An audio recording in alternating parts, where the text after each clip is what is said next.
Hi, and welcome back again. It's day 19 of taking an IELTS speaking mock test from zombinto.com, and you are watching YouTube channel UB's Flair, and I am the IELTS test taker Rajendra Pokhrel.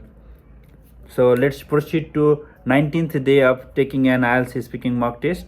And if you haven't subscribed my channel yet, click that subscribe button and hit the bell icon beside that subscribe icon.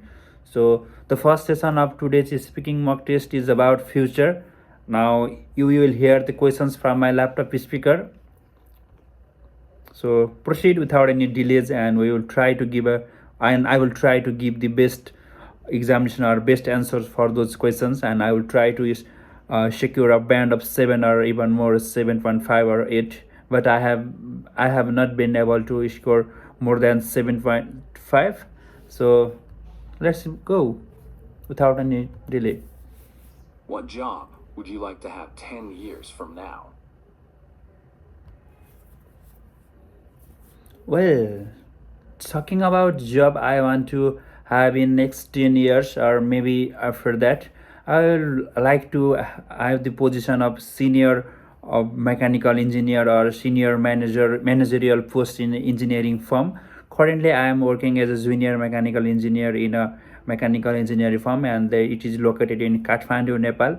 But yeah, after 10 years I would like to see myself as a manager, commanding my juniors and helping them to grow in their careers. And I really like to impact from my role as a managerial role as well as an engineer role.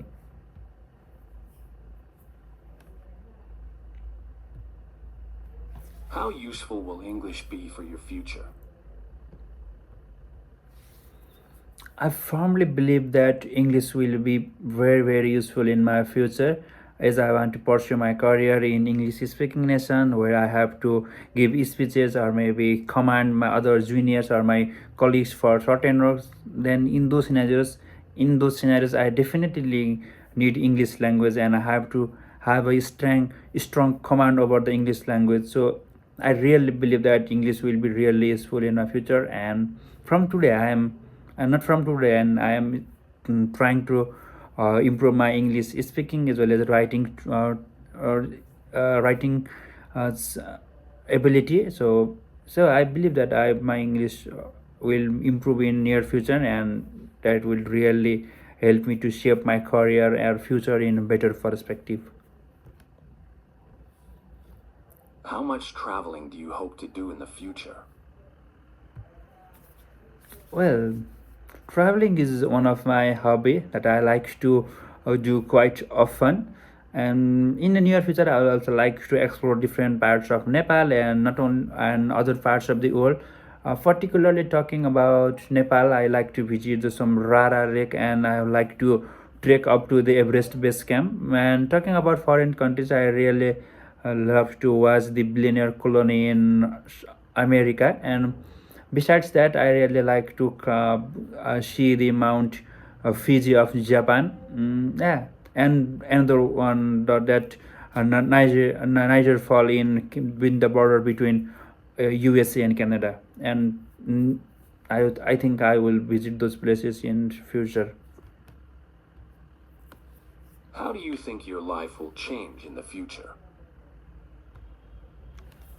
Well, in the near future, I think like my life will not change drastically, but it will go in a certain way, like in exponential way, rather than drastically changing from I'm just suppose like I am a learner for today, but I think I won't be a super like rich in the near future, because I don't want to be a rich person in the future. But I like to be a simple guy, simple man who likes to spend time with his families and maybe travel with friends, and like to gets and who loves to really hibernated or maybe not too exposed with the such in community. And I really like to have my privacy. So this is the end of speaking session 1 part 1, and we will move on to speaking session part 2. A book that you enjoyed reading because you had to think a lot. Alright, let's move on to part two. You'll have 1 minute to. Well, I don't usually read books, but if I, but I am quite a TV person or TV shows person. I like to watch more TV shows rather than reading book. But talking particularly about one book that made me to think a lot was that one book by Stephen Hawking named the Brief History of Time. I read that book like around 2 years ago when I was bored with watching those all those TV series and movies, and I thought I should give it a try to a book. And coming from a technical background, I thought reading this book will really diverge my capabilities to fully cope up with the way of learning a book. Like I cannot get captivated, or maybe I don't have patience enough patience to complete a book. So I thought reading this book will really help me to develop my patience.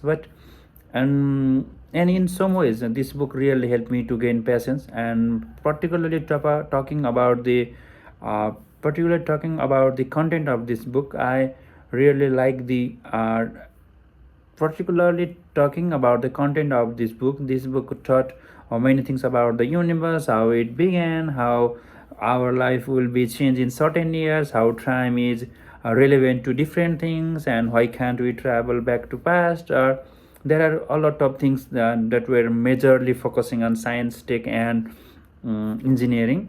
And I really loved that book. And one thing that particularly stick or kicked my mind was that why can't we travel back in time? That there is a line quoting said we can't travel to time because time is linear. That line from that book really made me think about exactly why can't we travel back in time. So, and although the question was quite tricky, and it made me think a lot, but I really liked that book and really enjoyed knowing all the secrets of the universe.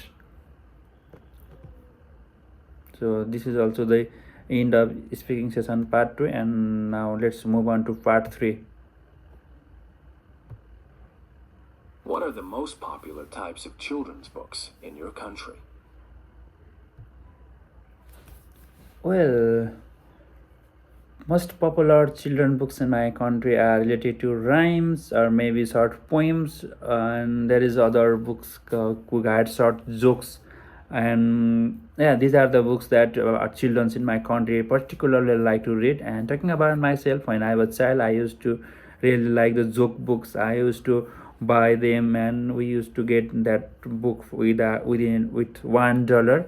And reading those book really made me laugh and quite joyful. And after reading all those jokes in that book, I used to deliver them in the classes, and my teachers and friends used to laugh. So and that made me really happy. But in recent times, there has always many things has changed about these children books. But I found a quite interesting book while visiting the bookstore nearby. I found that there were books with artificial intelligence and social media platforms that are being included in class one book. That really made me to think, oh, many things have changed in recent times, and it's not like we used to do in the past and during our times.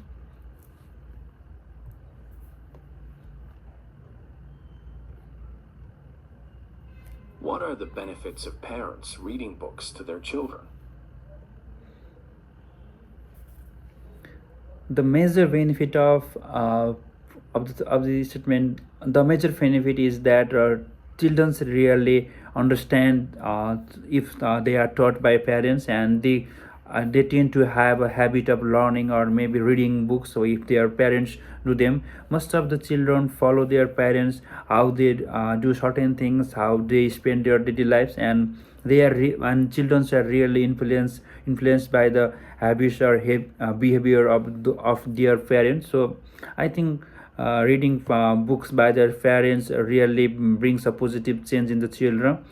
And in addition, when the parents read books to their children, then children tend to listen to their parents, and they tend to develop a habit of reading on their own also. So in uh, and similarly they can also get a chance to bond to make a bond between them, like if you read a certain book and that book really made their children happy, then the children tend to have a good mutual love and affection towards their parents. And I think these are the benefits of reading a books to your children by the parents.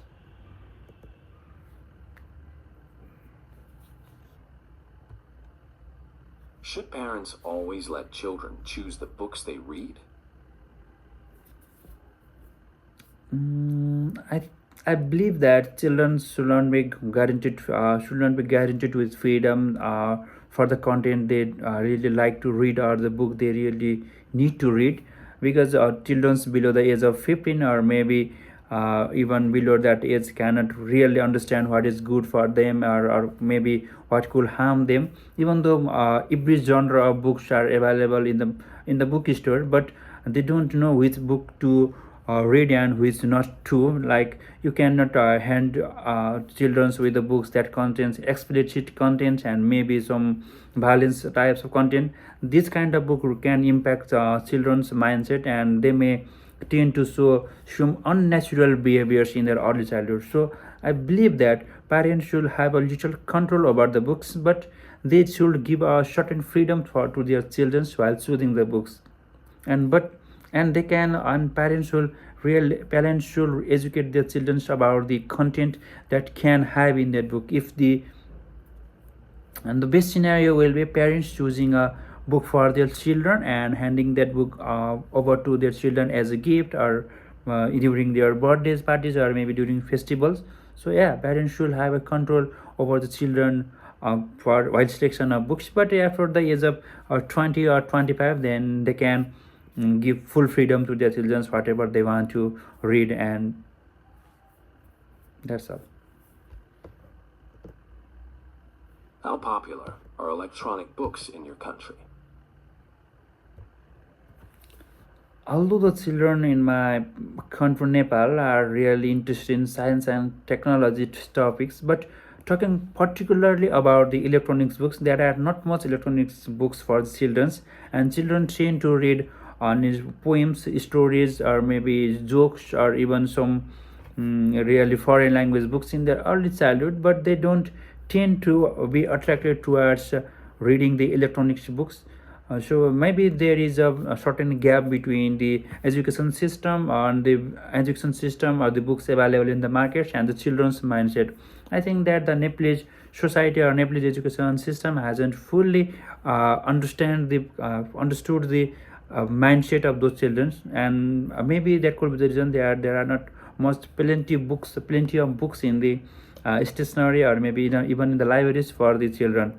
But but there are a lot of books for the adults in the country, because most of the books are imported from foreign countries and returned, and they were written by the foreign writers. So yeah, there are plenty of books for the adults in different genres of fields, different genres like engineering and technology, even in literature and philosophy, but there is not a wide variety of ranges for the children's.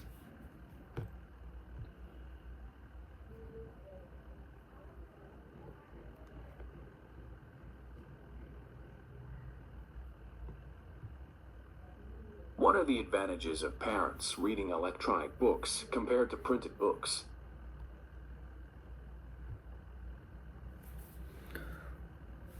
Well, parents parents are the peoples of in my country in today's time want a smartphone in smartphone. So people tend to read a lot of content from those smartphones, and they can definitely use that smartphone while reading books to their children. And that has also been a common practice in Nepal nowadays. So yeah, a lot of people read books from their electronic devices to the children. But particularly talking about the benefits of reading books via electronic platforms, there are the first benefit is you don't have to buy each particular book from your a nearest store or maybe a library, and you don't need to borrow that book from library, and you can just google that book in online platforms like, or maybe browse googles or maybe other resources. You can directly download from them and read to their children.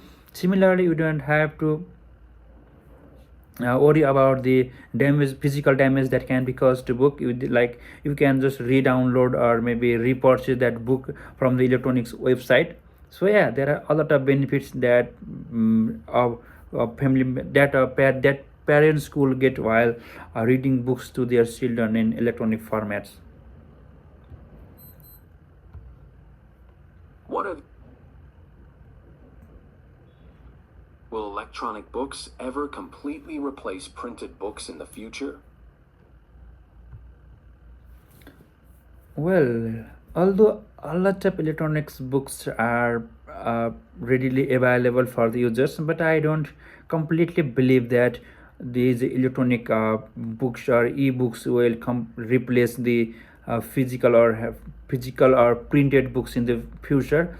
Although there are a lot of merits and benefits of reading electronic books and consuming the content from the electronic platforms, it will never have the essence of reading a book of while carrying in your hand. Like you cannot smell the freshness of the newly purchased book, or you cannot have the feeling or sense of holding a freshly bought book in your hands. Similarly, you cannot similarly ebooks will never have the similarly, there are a lot of persons who really like to purchase books from the stores, and they tend to keep those books for their future generations in their homes. And if they maybe for these reasons, their electronics books will not completely replace the printed or physical books in the future. And so there will always be a portion of people who will really go for printed books rather than electronic books. So that's the end of today's speaking session, and I think my score will be around 6 and 6.5 as always. And the first session is 6.5, second session is 6.5, and for third session it's, I will send you the answer in for today's test. I will give you the answer of these also.